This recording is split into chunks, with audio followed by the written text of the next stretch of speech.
Good afternoon guys, mga kapongkan. Meron tayong isang unit rito. Papasilip natin sa ano siya tawag dito, Hino FS. Ano sa latest model yata to. F17E ang makina. Tignan natin. Silip ko sa inyo. Ito 'yon. Ito 'yon mga kapongkan. Yan. Ito yon ang Hino FS.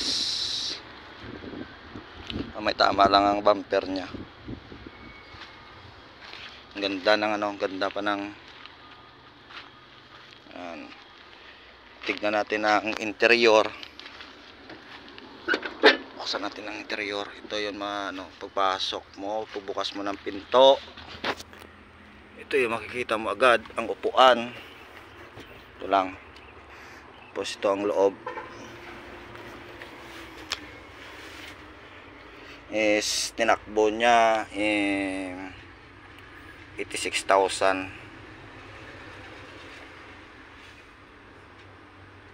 886,000. Ha?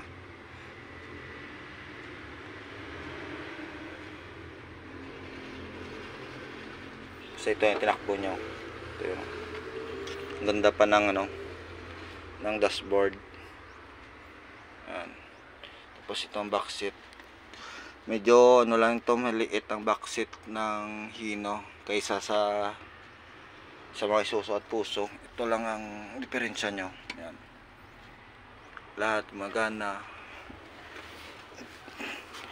Tapos naman ito naman ang sa may chassis niya. Yan. Yan. Medyo marumi ang chassis. Ang goma niya is 11R. Yung likuran high side. Tapos to ang tailgate extension ang dump box.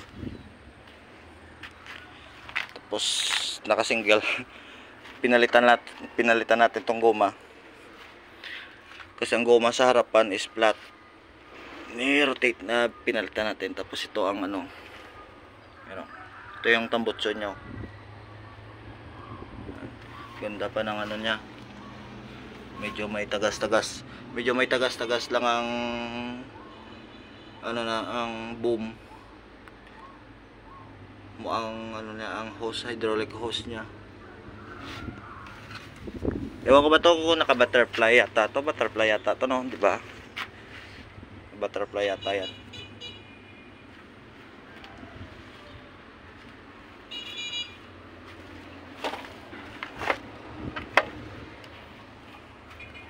Yun, yan.